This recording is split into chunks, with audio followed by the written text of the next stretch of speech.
Good afternoon. I'm Dr. Farzaneh Haratian, an associate professor at Jilin International Studies University, GCU in China. And this semester we have a very interesting class on Western classic with postgraduate students. And we start with Homer's Iliad and Odyssey. Students ask, did really someone named Homer exist at that time? Did this war really happen? We cannot say anything for sure whether it happened or not, or whether it was a group of people telling these stories, because it was transferred to the other generation orally through oral tradition, and we are not very much accurate about it. But archaeologists, when they were excavating the traces, and then they found some signs 1200 BC, and it is attributed to someone named Homer. And the whole story happened because a Trojan prince named Paris, he went to Greece and he took the most beautiful woman of the world at that time, Helen.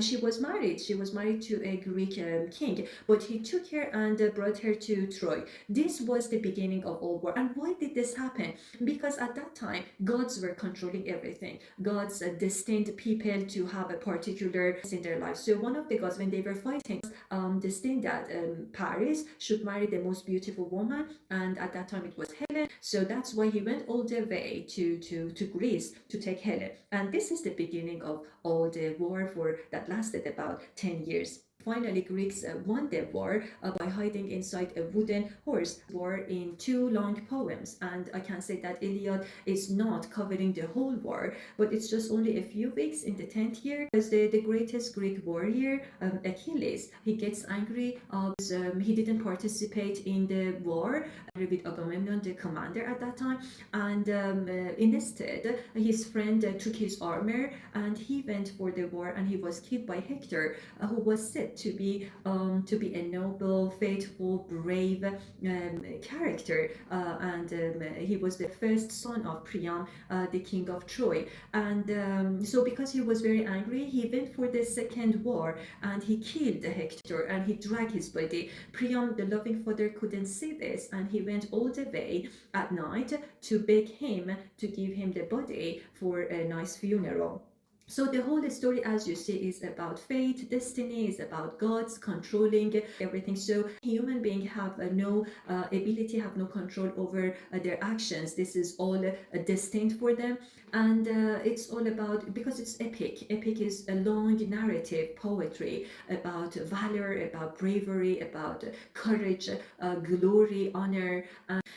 So here, as you see, we had Achilles with the rage, and we had Agamemnon with arrogance, and at the end, Greeks won the war because of that wooden Trojan horse, which was very famous. The second story is Odyssey. Odyssey is after the name of Odysseus, the main character protagonist, who was said to be wise, clever, and he was the person who even designed the Trojan horse, the wooden horse that deceived Troy people, and the Greeks people won the war when he decided to go back to his land called Ithaca. It was an island, so he needed to pass the sea and meet the anger of the god of sea, Poseidon. And after that, different monsters like Cyclops, he was a giant, and he didn't observe Xenia, and by Xenia I mean like welcoming guests, taking care of guests, because it was one of the values at that time, and that's why he was blinded by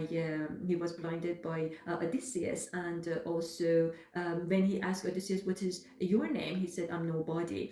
Odysseus was very clever, he was very smart, wise, and adventurous. And not only this giant, but also he had different other monsters on his path to go back home to Ithaca, like Circe, who turns men to pigs, or the nymph who holds him for 7 years, and he lost all his men on his way back home. He arrives home and he disguised himself as a beggar. His faithful wife, Penelope, why faithful? Because she waited 20 years, weaving and unweaving a shroud, to delay marrying 108 suitors who were waiting in line to marry her. But she was equally cunning, because she had this strategy of weaving and unweaving, not to finish the shroud, and that the shroud was the only strategy that could for her. her husband to come back. Finally, with the help of his son, Odysseus killed all the suitors and reunited with Penelope and the family. There are characters that we can and there are characters in the stories like Achilles, Hector, Agamemnon, and Priam, Helen, Odysseus, and Penelope. The female characters here are shown to be voiceless, powerless. They are their actions, words, and everything are controlled by the destiny, by gods, and also by the desire of men. So they could not say anything. But at least in Penelope, we can see that she was clever and she was faithful. She waited and she had her own strategy to wait for her husband to come back. And this homecoming or going back home was called nostos in the terms, and wrath was menace. That was Achilles was angry. That could cause his failure.